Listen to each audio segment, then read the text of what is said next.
Hello everyone, स्वागत है आप सभी का माय चैनल रोजगार विद रमेश में। आज हम जो नायक सीरीज है, नायक सीरीज चली हुई है, उसका प्रैक्टिस सेट नंबर 11 का रिवीजन करेंगे। इससे पहले हमने 10 सेट हैं उनका रिवीजन कर लिया है और आप सबकी डिमांड पर 5-5 के सेट हैं, उनकी जो एक कंबाइंड वीडियो है वो मैंने बनाकर डाल दी है, 1 से 5 और फिर 6 से 10। तो इनका एक साथ अगर अपना रिवीजन करना चाहते हो तो इन वीडियो को देख सकते हो और अपने रिवीजन को फास्ट कर सकते हो। ठीक है, ये वीडियो है जो नवीन सर द्वारा चलाई गई सीरीज है, नायक सीरीज, जो 1 मई को चली थी। उसके हम प्रैक्टिस सेट नंबर 11 पर पहुंच चुके हैं। इससे पहले 10 कर लिए हैं, तो ये वीडियो है आपकी काफी हेल्पफुल रहेगी आपके आने वाले सभी एग्जाम में और आपके टाइम सेविंग वीडियो रहेगी। ये वीडियो आपको कैसी लग रही है, ये सीरीज हैंड रिटन नोट से रिवीजन करा के कमेंट करके जरूर बताएं। वीडियो अच्छी लगती है तो वीडियो को लाइक करें, शेयर करें और चैनल पर पहली बार है तो चैनल को सब्सक्राइब जरूर करें। आपका एक लाइक एक सब्सक्राइब हमें बहुत मोटिवेट करता है। तो स्टार्ट करते हैं। क्वेश्चन नंबर फर्स्ट है, गोवा की किस नृत्य शैली को योद्धा नृत्य के नाम से भी जाना जाता है? तो गोवा का कौन सा नृत्य है जिसको योद्धा नृत्य के नाम से जाना जाता है? तो ये घोड़े मोदनी है। ठीक है, घोड़े मोदनी जो नृत्य है ये इसको योद्धा नृत्य के नाम से भी जाना जाता है। ठीक है, गोवा के और कौन कौन से नृत्य हैं? तो गोफ, खोल डकनी, सिग्मो, जागोर, देखनी और टोन्यामेल, फुगड़ी और मुसोल, ये सब कहाँ के हैं? ये सब गोवा के लोक नृत्य हैं। ठीक है, गोवा नृत्य के नृत्य हैं। नेक्स्ट है लावणी है, ये कहाँ का है? लावणी लोक नृत्य महाराष्ट्र का है। बिहू है ये असम का है और रऊफ है ये कहाँ का है? ये जम्मू कश्मीर का है। ठीक है, नेक्स्ट क्वेश्चन है, क्वेश्चन नंबर 2 है, किस राज्य के नृत्य को ठीक शुरू किए जाने से पहले सेवाकली नाम की एक अभ्यास सत्र किया जाता है जो एक मंदिर के परिसर में किया जाता है? तो ये कौन सा है? ये कथकली है। कथकली कहाँ का शास्त्रीय नृत्य है? तो कथकली है ये केरल का शास्त्रीय नृत्य है। ठीक है, जो कथकली नाटक है इसको नल चरितम नाटक भी कहते हैं कथकली को। ठीक है, इसका जो ये जो कथकली नृत्य है ये आकाश तत्व का प्रतीक है। ठीक है, और इसको नृत्य को पुनर्जीवित किसने किया था? इस नृत्य को पुनर्जीवित वी मेनन मुकुंद राजा ने किया था। ठीक है, किसने किया था? वी मेनन मुकुंद राजा को इन्होंने पुनर्जीवित किया था। ठीक है, नेक्स्ट क्वेश्चन है, किस मणिपुरी नृत्य विशेषज्ञ ने इम्फाल में महिलाओं के लिए गोविंद जी नृत्यालय नृत्य विद्यालय की स्थापना की थी? तो गोविंद जी नृत्यालय नृत्य विद्यालय की स्थापना किसने की थी? ये मणिपुर के विशेषज्ञ हैं। इम्फाल में महिलाओं के लिए की थी, किसने की थी? गुरु विपिन सिंह ने की थी। और गुरु विपिन सिंह कौन है? ये जो झावेरी बहन है 4, उनके क्या है? गुरु हैं। ठीक है, झावेरी बहन किससे संबंधित है? ये मणिपुरी से संबंधित है। मणिपुरी जो शास्त्रीय नृत्य है उनकी कलाकार है। ठीक है, नेक्स्ट है जवाहरलाल नेहरू मणिपुरी नृत्य अकादमी कहाँ पर है? ये इम्फाल मणिपुर में है। और झावेरी बहनों के गुरु कौन है? विपिन सिंह है। सर्जन विद्यालय ये कहाँ पर है? सर्जन विद्यालय है ये ओडिशा में है। इसकी स्थापना 1993-94 में हुई थी। ठीक है, और किसने की थी? गुरु केलुचरण ने की थी। ठीक है, और गुरु केलुचरण किससे संबंधित है? ओडिसी नृत्य से संबंधित है। शास्त्रीय नृत्य राष्ट्रीय संस्थान कहाँ पर है? शास्त्रीय नृत्य राष्ट्रीय संस्थान है वो नई दिल्ली में है। नेक्स्ट है, पद्म भूषण पुरस्कार विजेता विक्कू विनायक क्रम एक वाद्यक है। तो विक्कू विनायक क्रम कौन सा वाद्य यंत्र बजाते हैं? ये घटम बजाते हैं। ठीक है, घटम के और कौन कौन से हैं? टी विनायकरम, इनको क्या कहा जाता है? घटम के देवता कहा जाता है। गिरिधर उडुप्पा और टी एन राधा कृष्णन, ये सब किसके कलाकार हैं? ये सब घटम के हैं। ठीक है, और घटम के देवता किसको कहते हैं? टी एच विनायक को कहते हैं। नेक्स्ट है पखावज। पखावज के कलाकार कौन से हैं? तो भवानी शंकर और तोताराम शर्मा, ये किसी संबंधित है? पखावज हैं। तोता पंख लगा के उड़ गया। ठीक है, पंख फैलाकर उड़ गया तोताराम पखावज से, ये बहुत फेमस है इनके कलाकार। तबला, तबला के कौन है? विजय घटे हैं और शुभंकर बनर्जी हैं। ये किसी संबंधित है? ये तबला से संबंधित है। ठीक है, नेक्स्ट क्वेश्चन है, किस राज्य में सांडों को काबू करने वाला प्रसिद्ध उत्सव जल्लीकट्टू मनाया जाता है? तो जल्लीकट्टू है ये कहाँ का उत्सव है? ये तमिलनाडु का है। ठीक है, ये सांडों की क्या है? सांडों की दौड़ से संबंधित है। और पोंगल उत्सव के दौरान ये मनाया जाता है। पोंगल कहाँ पर बनता है? तमिलनाडु में। ये 4 दिवसीय उत्सव है। ठीक है, और भोंगी पोंगल, इसमें 4 दिन तक अलग अलग जो नाम से ये होते हैं। तो पहला दिन होता है, उस दिन भोंगी पोंगल होता है जो इंद्र देवताओं को समर्पित है। और सूर्य पोंगल ये सूर्य की पूजा की जाती है, और मट्टू पोंगल में बैलों को, और कानून पोंगल है इसमें क्या किया जाता है, कन्याओं की पूजा की जाती है। ठीक है। नेक्स्ट है कर्नाटक है। कर्नाटक के कौन कौन से हैं, ये कंबाला जो भैंसों की दौड़ है, और कावेरी संक्रमण उत्सव। ठीक है, कावेरी संक्रमण उत्सव और कंबाला भैंसा दौड़ ये कहाँ के हैं, कर्नाटक के हैं। केरल के कौन सा है, मकुरा मकरवा वेल्लुक। ठीक है, मकरवा वेल्लुक कहाँ का है, ये केरल का है। तमिलनाडु का कौन सा है, अटला लाड़ी। अटला लाड़ी कहाँ का है, तमिलनाडु का है। नेक्स्ट है कौन ऑस्कार पाने वाले पहले भारतीय हैं, तो ऑस्कार ऑस्कर पुरस्कार पाने वाले पहले भारतीय कौन है, तो ये भानु अथैया है, ये महिला है जिनको पहला क्या मिला था, ऑस्कर अवार्ड मिला था। कब मिला था, 1983 में मिला था। किसके लिए, गांधी फिल्म के लिए मिला था। ठीक है, ये 1983 में। इसके फिल्म के निर्देशक कौन थे, रिचर्ड एटनबरो थे। और इनको किस लिए मिला था, इन्होंने गांधी की भूमिका निभाई थी। ठीक है, गांधी की जो जो कपड़े थे उनकी डिजाइन किया था इन्होंने। और गांधी की भूमिका किसने निभाई थी गांधी मूवी में, तो बेन किंग्सले ने निभाई थी। ठीक है, और कॉस्ट्यूम डिजाइनिंग के लिए इनको क्या मिला था, ऑस्कर अवार्ड मिला था भानु अथैया को।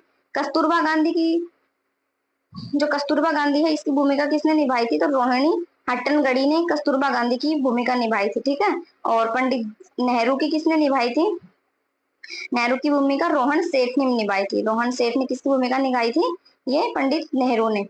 पहले पुरुष कौन है विजेता जिनको ऑस्कर मिला था, तो सत्यजीत रे को मिला था 1992 में। ठीक है, 1992 में इनको भारत रत्न मिला था, और 1992 में इनको ऑस्कर अवार्ड मिला था। और AR रहमान और रेसुल पुगड्डी और गुलजार, इनको 2009 में ऑस्कर अवार्ड मिला था जय हो मूवी के लिए। ठीक है, 2023 में किसको मिला था, शॉर्ट डॉक्यूमेंट्री के लिए किसको मिला था, एलिफेंट विस्पर्स, ये शॉर्ट डॉक्यूमेंट्री है, इनको ऑस्कर मिला था। और डायरेक्टर कौन है इसके, कार्तिकेय हैं। और सॉन्ग के लिए RR मूवी के नाटू नाटू सॉन्ग को क्या मिला था, ऑस्कर अवार्ड मिला था। नेक्स्ट क्वेश्चन है फुटबॉल फुटबॉल के गोल पोस्टों के बीच की दूरी कितनी होती है, तो कितनी होती है, वो 7.32 मीटर होती है। ठीक है, और इसकी हाइट कितनी होती है, वो हाइट होती है 8 फुट। और जो गोल लाइन और पेनल्टी शॉट होता है इनके बीच की दूरी कितनी होती है, ये 12 गज होती है। और फुटबॉल का जो खेल है उसका टाइम कितना होता है, 90 मिनट होते हैं। इसके 45-45 के 2 हाफ होते हैं जिसमें 15 मिनट का ब्रेक होता है। ठीक है, और खिलाड़ी कितने होते हैं फुटबॉल में 11 खिलाड़ी होते हैं। और जब अगर इसमें 90 मिनट के टाइम में भी अगर रिजल्ट नहीं आता है तो इसको 30 मिनट तक एक्सटेंड किया जा सकता है, 30 मिनट तक इसको बढ़ाया जा सकता है। और इसके मैदान की लंबाई कितनी होती है, 90 मीटर से 120 मीटर के बीच में, और चौड़ाई होती है वो 45 से 91 मीटर के बीच में इसकी चौड़ाई होती है। ठीक है, नेक्स्ट क्वेश्चन है बैडमिंटन नेट की ऊंचाई कितनी होती है, तो बैडमिंटन का जो नेट होता है उसकी ऊंचाई होती है वो 1.55 मीटर या 5.1 फुट होती है। ठीक है, और मैदान का जो माप होता है वो कितना होता है, मैदान का माप इसका जो एकल के लिए होता है तो उसकी 13.4 मीटर और 5.18 मीटर, और या फिर 44 फुट या 17 चौड़ाई। ठीक है, ये होता है। और युगल के लिए 44 × 20 फीट ये इसका मैदान का एरिया होता है। जो कोक होती है, कोक उसका वजन कितना होता है बैडमिंटन में, 4.7 ग्राम से 5.5 ग्राम के बीच में। ठीक है, और नेट की जो सर्विस शॉट की दूरी होती है वो कितनी होती है, 1.98 मीटर या 6.5 फीट ये इसकी दूरी होती है।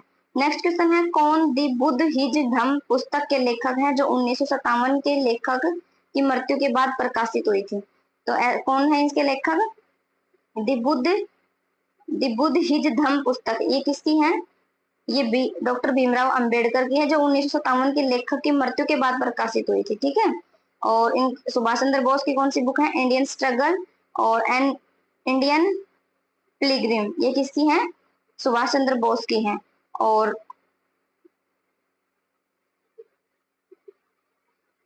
N हेलिसन of caste waiting for a visa who were the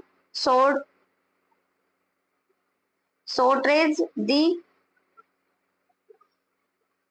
untouchable और रिडल्स इन हिंदुइज्म और the people of Indian rupees ये सब किसकी बुक है, डॉक्टर भीमराव अंबेडकर जी की बुक है। ठीक है, नेक्स्ट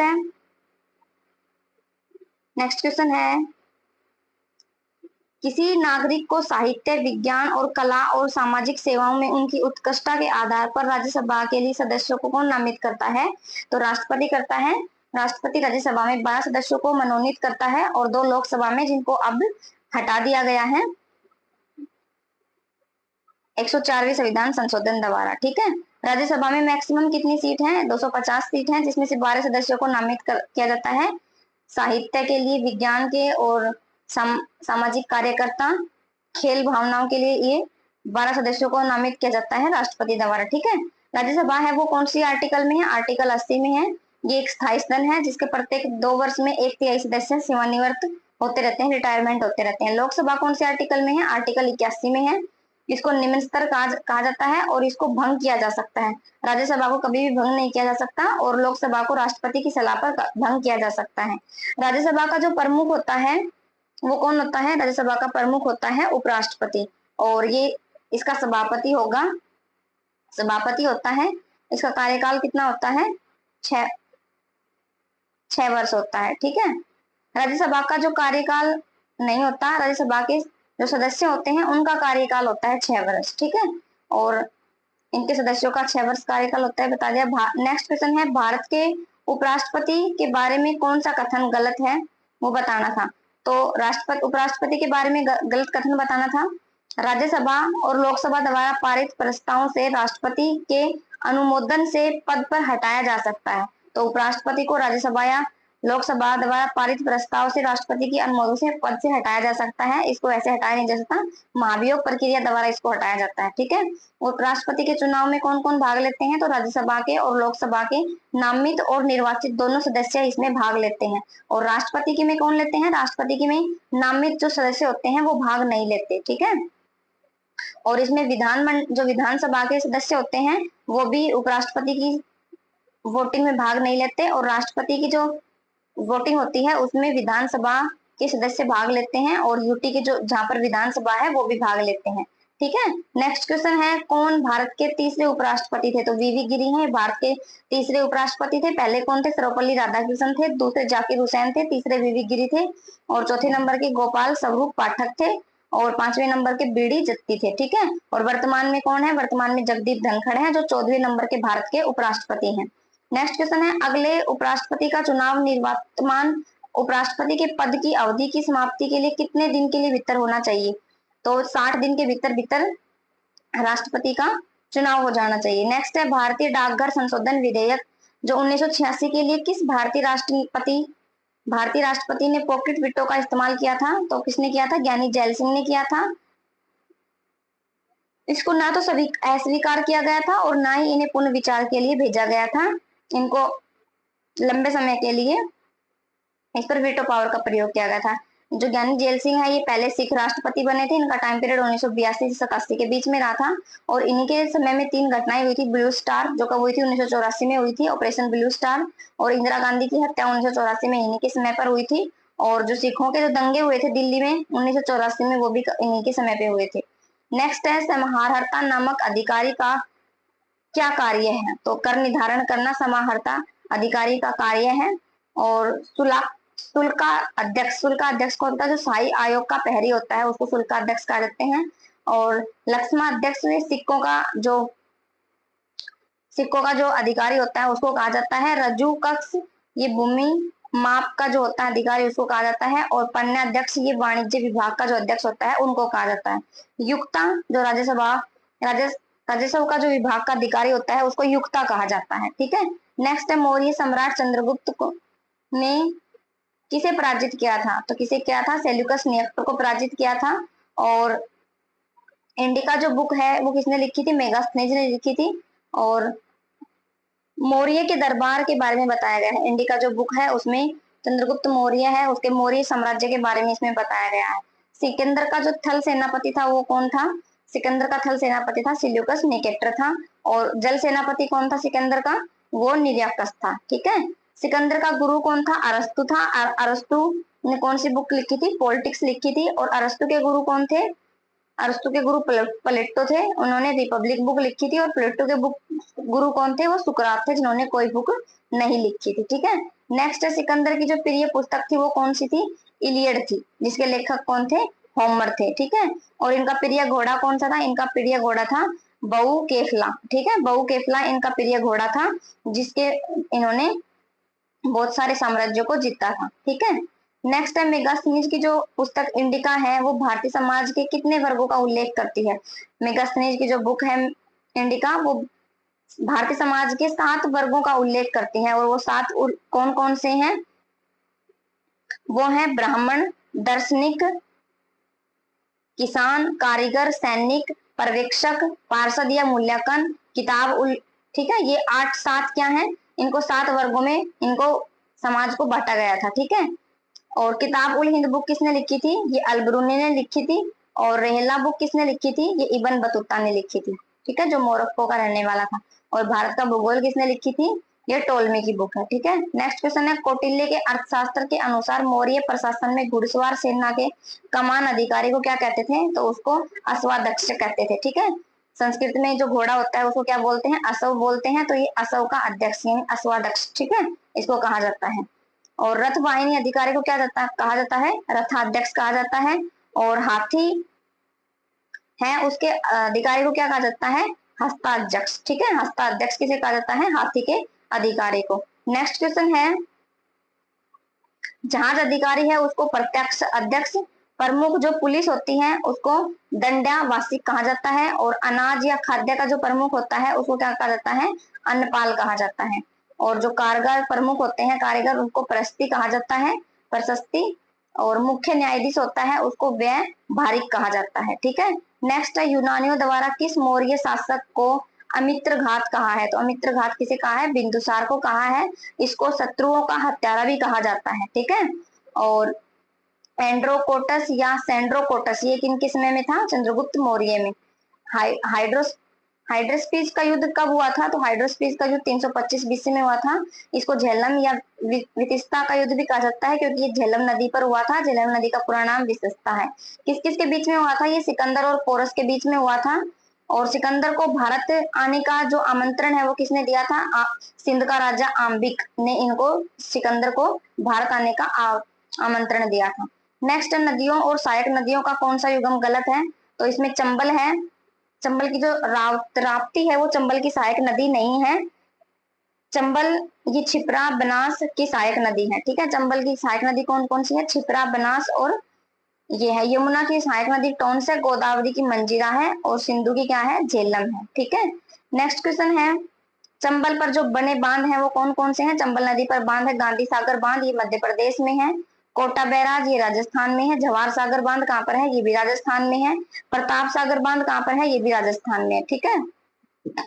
नेक्स्ट क्वेश्चन है भारत की कौन सी झील विवर्तनिक गतिविधि का परिणाम है? तो ये वुलर झील है जो कहाँ पर है? जम्मू कश्मीर में है। ये भारत की सबसे बड़ी मीठे पानी की झील है, ठीक है। ऐसे वर्ल्ड की सबसे बड़ी मीठे पानी की झील कौन सी है? तो वो है सुपीरियर। सुपीरियर झील है ये वर्ल्ड की सबसे मीठे पानी की झील है, ठीक है। ऐसे ही इसके कंपैरिजन में भारत में कौन सी है? तो वो वुलर है। बारापानी झील कहाँ पर है? ये मेघालय में है। डल झील जम्मू कश्मीर में है। और लोकटक झील कहाँ पर है? ये मणिपुर में है। ये उत्तर पूर्व की सबसे बड़ी झील है। उत्तर पूर्व की सबसे बड़ी झील है लोकटक झील। और मीठे पानी की सबसे बड़ी झील कौन सी है? वुलर झील। अभी मैंने बताया 16 किलोमीटर इसकी लंबाई है। और इसको पानी कहाँ से मिलता है? झेलम नदी से मिलता है।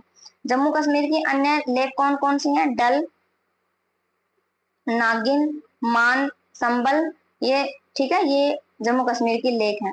दुनिया का एकमात्र तैरता हुआ नेशनल पार्क कौन सा है? तो वो है काम्बुल लामजाऊ जो मणिपुर में है।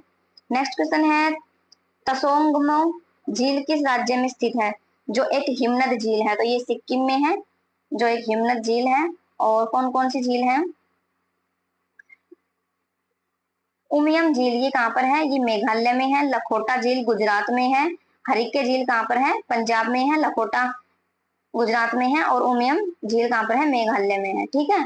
नॉर्थ ईस्ट की जो झील है, उत्तर पूर्व की जो झील है वो कौन कौन सी है? सिलोई है ये नागालैंड में है। पालक झील है ये मिजोरम में है। पालक की सब्जी खा के मजे आ गए। पालक झील मजे मिजोरम। चंदुबी झील है ये असम में है। और सांगेतसर झील है ये कहाँ पर है? ये अरुणाचल प्रदेश में है, ठीक है। नेक्स्ट है डुंडरू हुंडरू जलप्रपात किस नदी पर है? तो हुंडरू जलप्रपात है ये स्वर्ण रेखा नदी पर है जो कहाँ पर है? रांची में है। रांची किसकी कैपिटल है? झारखंड की कैपिटल रांची में हुंडरू जलप्रपात है, ठीक है।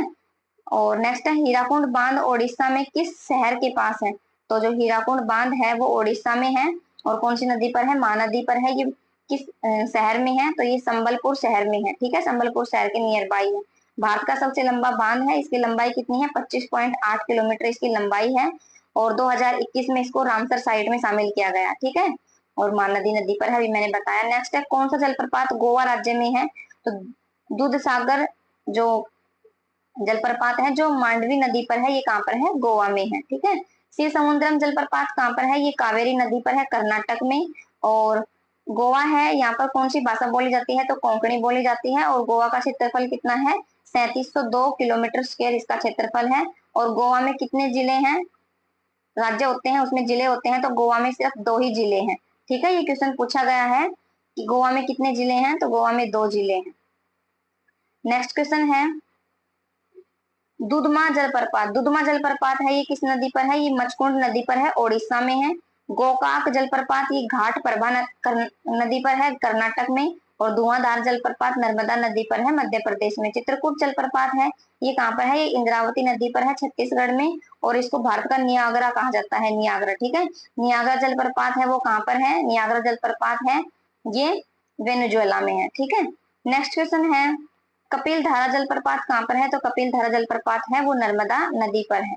नेक्स्ट क्वेश्चन है कौन सा प्रत्यक्ष कर का एक उदाहरण है? तो प्रत्यक्ष कर डायरेक्ट टैक्स कौन सा है? डायरेक्ट टैक्स वो होता है जिसका जिसका प्रभाव सीधे उस पर्सन पर पड़ता है। तो इनकम टैक्स है, इनकम टैक्स है ये उसको, ये नहीं कि उसका टैक्स कोई और भरते तो उसकी इनकम पर, जिसकी इनकम पर ये टैक्स लगता है उसी पर्सन को ये टैक्स पे करना होता है।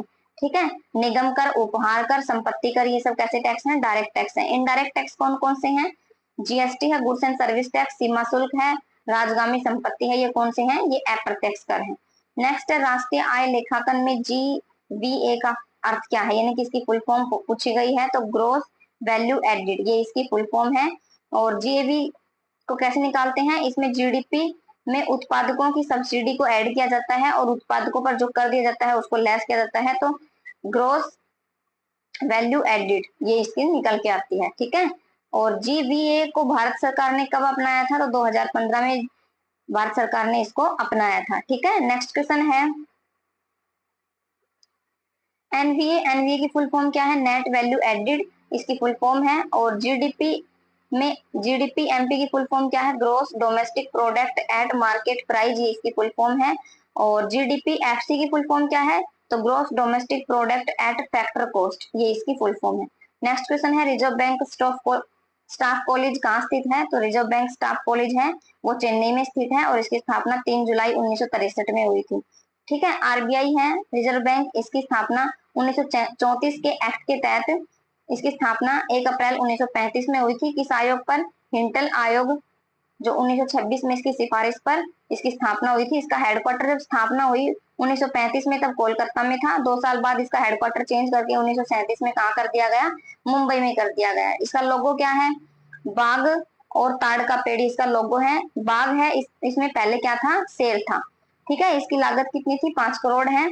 और आरबीआई के पहले गवर्नर कौन थे? ओसबोर्न स्मिथ इसके पहले गवर्नर थे। और पहले भारतीय गवर्नर कौन थे? वो सीडी देशमुख थे। और वर्तमान में कौन है? शक्तिकांत दास आरबीआई के गवर्नर हैं जो 25वें नंबर के हैं। ठीक है, और इसका राष्ट्रीयकरण कब हुआ था आरबीआई का? आरबीआई का राष्ट्रीयकरण 1 जनवरी 1949 में आरबीआई का राष्ट्रीयकरण हुआ था। नेक्स्ट क्वेश्चन है वर्तमान में आरबीआई के कितने डिप्टी गवर्नर हैं? तो वर्तमान में आरबीआई के कितने डिप्टी गवर्नर हैं? 4 डिप्टी गवर्नर हैं। एक इसमें अध्यक्ष होता है, एक गवर्नर होता है और 4 क्या होते हैं? डिप्टी गवर्नर होते हैं। ठीक है, मौद्रिक नीति जिसको मॉनेटरी पॉलिसी कहा जाता है, इसका निर्माण कौन करता है? आरबीआई करता है। इसमें आरबीआई जो मौद्रिक नीति है, इसमें मॉनेटरी पॉलिसी, इसमें कितने सदस्य होते हैं? 6 सदस्य होते हैं, 3 तो आरबीआई के और 3 भारत सरकार के। केंद्रीय निदेशक मंडल, इसमें 21 सदस्य होते हैं जिसमें से 1 गवर्नर, 4 डिप्टी गवर्नर होते हैं, 2 वित्त मंत्रालय के होते हैं और 10 को नामांकित किया जाता है। और 4 स्थानीय कार्यालय हैं, उनके सदस्य होते हैं। 4 इसके स्थानीय कार्यालय कहाँ कहाँ पर है? दिल्ली में, मुंबई में, कोलकाता में और चेन्नई में, जो 4 महानगर हैं उनमें इनकी कार्यालय है। नेक्स्ट है किसे कागजी कर कहते हैं? तो संपत्ति कर और उपहार कर को कागजी कर कहा जाता है। नेक्स्ट क्वेश्चन है फारेनहाइट पैमाने पर भाग बिंदु क्या है? तो ये 212 फारेनहाइट है। ये फॉर्मूला है C/5 बराबर में F माइनस 32/9। इसके द्वारा जिसकी भी सेल्सियस या फारेनहाइट की वैल्यू एक की वैल्यू देकर दूसरे का पूछेगा तो इसको बराबर में रखकर हम इसकी वैल्यू बता सकते हैं। नेक्स्ट, किस तापमान पर सेल्सियस और फारेनहाइट बराबर होते हैं? तो -40 डिग्री, -40 डिग्री वैल्यू पर ये दोनों बराबर होते हैं। ठीक है। नेक्स्ट क्वेश्चन है, यदि 3 ओम, 4 ओम, 5 ओम और 6 ओम को 4 प्रतिरोध श्रेणी में क्रम से जुड़े हैं तो चारों प्रतिरोध का संयुक्त प्रतिरोध क्या होगा? तो इन सभी को अगर क्रम से पूछें तो इन सभी को ऐड कर देंगे, ऐड करने पर जो आंसर आएगा वही इसका आंसर होगा। तो इनको सभी को जोड़ा तो 18 ओम आया है, ये इसका आंसर है। समांतर क्रम पर पूछें तो 1/r बराबर में 1/r प्लस में 1 प्लस में 1/r/2 ऐसे जितने होते हैं उन सभी ओम को जोड़ दें तो समांतर क्रम है उनकी वैल्यू आ जाएगी। ठीक है। समांतर पूछे तो ऐसे और क्रम से पूछे तो सभी को ऐड करना है। नेक्स्ट है, ऑक्सीकृत पारे का सबसे आम अयस्क कौन सा है जो ज्वालामुखी गतिविधि और उष्ण स्रोत से संबंधित दानेदार परतों या सिराओं में होता है? तो ये कौन सा है? सिनेबार है। पारे का अयस्क क्या है? सिनेबार है। एल्यूमिनियम का अयस्क कौन है? कोरंडम है, जिसका Al2O3 इसका रासायनिक नाम है। ठीक है। नेक्स्ट, डोलोमाइट किसका अयस्क है? तो ये मैग्नीशियम का अयस्क है। एल्यूमिनियम का कौन सा है? बॉक्साइट है एल्यूमिनियम का। और सोडियम का चिल्ली सोल्टपेटर है। ठीक है। नेक्स्ट क्वेश्चन है, गलगंड किस ग्रंथि की एक बीमारी है? तो गलगंड है ये थायराइड ग्रंथि की एक बीमारी है और इसका आकार है वो तितली जैसा हो जाता है। पीयूष ग्रंथि जिसको मास्टर ग्रंथि भी कहा जाता है, इसका आकार मटर के दाने के जैसा है। नेक्स्ट है, अग्नाशय में इंसुलिन हार्मोन के अपर्याप्त स्त्राव के कारण होने वाले रोग की पहचान करें। तो अग्नाशय से निकलने वाला इंसुलिन हार्मोन है, इसके स्त्राव से कौन सा रोग हो जाता है? मधुमेह, डायबिटीज रोग हो जाता है। अग्नाशय में इसमें बीटा कोशिका होती हैं और उसमें हैंगर लेंस जो होती हैं उनसे ये क्या निकलता है? ये रस निकलता है। नेक्स्ट है, किसे इंडियन स्टील एसोसिएशन के अध्यक्ष के रूप में नियुक्त किया गया है? तो नवीन जिंदल को किया गया है। इसकी स्थापना कब हुई थी? 2014 को हुई थी। और आरबीआई के जो गैर कार्यकारी अधिकारी हैं इनकी नियुक्ति किसकी नियुक्ति हुई? इनकी जगह MR कुमार की, ठीक है, अधिकारी बने। नेक्स्ट है, भारत की पहली बैटरी स्टोरेज गीगा फैक्ट्री कहाँ शुरू हुई है? तो जम्मू कश्मीर में हुई है। और नॉर्थ इंडिया का पहला होम्योपैथिक कॉलेज कहाँ खुला है, बना है? तो ये जम्मू कश्मीर में बना है। और इंडिया एयरफोर्स द्वारा ऑपरेशन सर्वशक्ति कहाँ पर चलाया गया है? तो ये जम्मू कश्मीर में चलाया गया है। ठीक है। नेक्स्ट है, किसे पेरिस ओलंपिक 2024 का ध्वजवाहक नामित किया गया है? तो ये शरद कमल को किया गया है। ये बहुत इंपॉर्टेंट क्वेश्चन है और आप देख लेना, किसी न किसी एग्जाम में जरूर पूछा जाएगा। पेरिस ओलंपिक जो आने वाले समय में बहुत चर्चा में रहेंगे। ये शरद कमल को ध्वजवाहक बनाया गया है और ये 19वें नंबर के ध्वजवाहक बने हैं। ठीक है। 2023 में इनको भारत रत्न मिला था और ये टेबल टेनिस के खिलाड़ी है। पहली ध्वजवाहक कौन बनी थी? तो पहली ध्वजवाहक 1920 में पूर्णा बनर्जी बनी थी। और इंडियन ओलंपिक संघ है, इसकी स्थापना 1927 में हुई थी और उसके पहले अध्यक्ष कौन थे? JRD टाटा थे। और वर्तमान में PT उषा है जो पहली महिला इसकी अध्यक्ष बनी है। ठीक है। नेक्स्ट क्वेश्चन है, किसे लोकायुक्त नियुक्त किया गया है? तो लालमल सावमा को लोकायुक्त नियुक्त किया गया है। और NCSC के अध्यक्ष कौन बने हैं? किशोर मकवाणा बने हैं। नेक्स्ट क्वेश्चन है, PIB के वर्तमान महानिदेशक कौन बने हैं? तो इनके श्रीमती शेफाली B शरण इनकी महानिदेशक बनी है। और इसकी PIB की फुल फॉर्म क्या है? प्रेस इंफॉर्मेशन ब्यूरो इसकी फुल फॉर्म है। तो ये आज का होमवर्क का क्वेश्चन था और ये आज की क्लास थी। आपको कैसी लगी कमेंट करके जरूर बताएं। वीडियो आपको अच्छी लगती है तो वीडियो को लाइक करें, शेयर करें और चैनल पर नए हैं तो चैनल को सब्सक्राइब जरूर करें। आपका एक लाइक, एक सब्सक्राइब हमें बहुत मोटिवेट करता है। Thank you for watching our video. मिलते हैं नेक्स्ट वीडियो में जल्द ही। Thank you.